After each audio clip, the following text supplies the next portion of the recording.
Today, we're looking at what is shaping up to be Prince William's toughest behind-the-scenes move yet. A push to remove Prince Andrew from Royal Lodge once and for all. Lock the door behind him, and make sure the scandal of the Duke of York never overshadows the future reign. This isn't just about a house.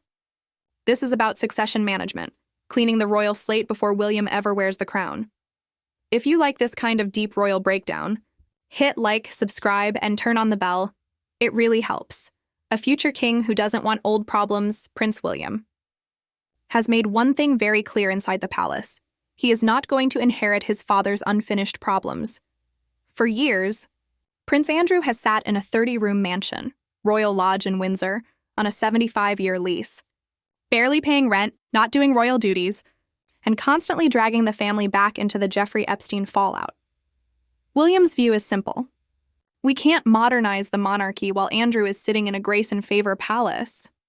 So he stepped in personally to get this solved now, not in 5 years, not when he's king, but now, while Charles is still on the throne. Why Royal Lodge is so hard to take away? Here's the problem. In 2003, Andrew signed a 75-year lease on Royal Lodge. He paid $1 million up front and spent around $7.5 million on renovations. Because of that, he can stay there until 2078 on basically peppercorn rent. So Charles can't just say, pack your bags. Legally, if Andrew gives it up early, the Crown Estate has to compensate him. That's why this isn't a normal royal you're out moment. It's a high-stakes negotiation. Part legal, part financial, part family. Andrew's counter, I'll leave, but I want 3 things. According to royal commentators, Andrew isn't just saying no.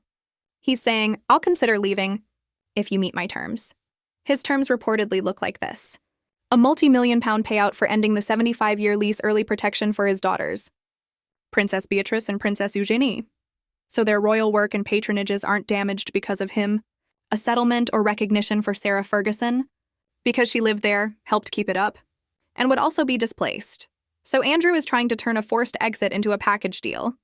If I go, my girls and my ex-wife are looked after. Where William draws the line, this is where Prince William's style is totally different from the late Queen's gentler, family-first approach. William wants a watertight agreement. No coming back. No reopening the issue in 3 years.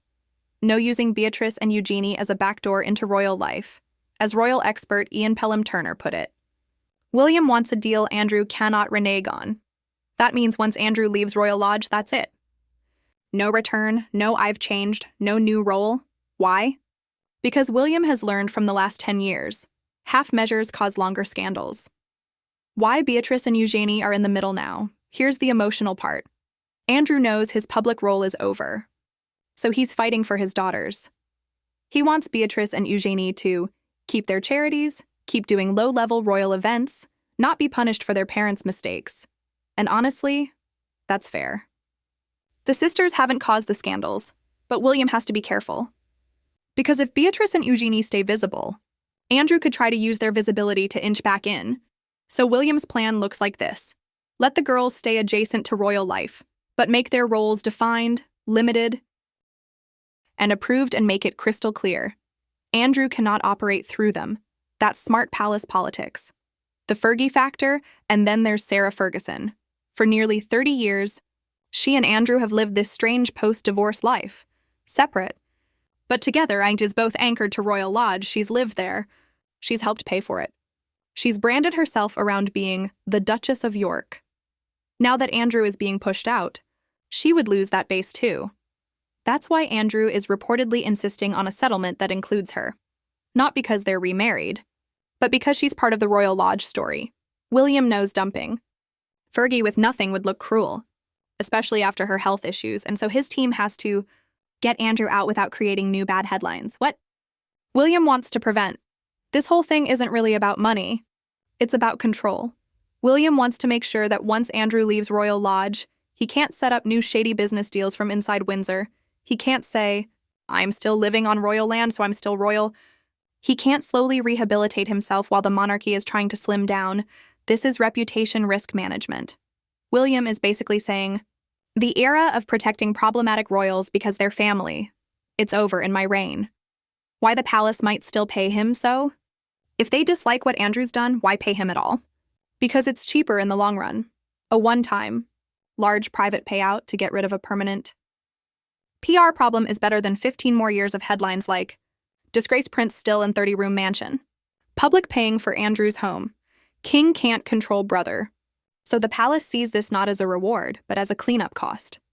Pay now. Stop the damage. Protect the crown. What this tells us about William, this whole Royal Lodge story is actually a preview of William's monarchy. Smaller, tougher, less sentimental, less tolerance for freeloading royals, more focus on the core, the monarch, the heir, and working members only. He knows the public will support that.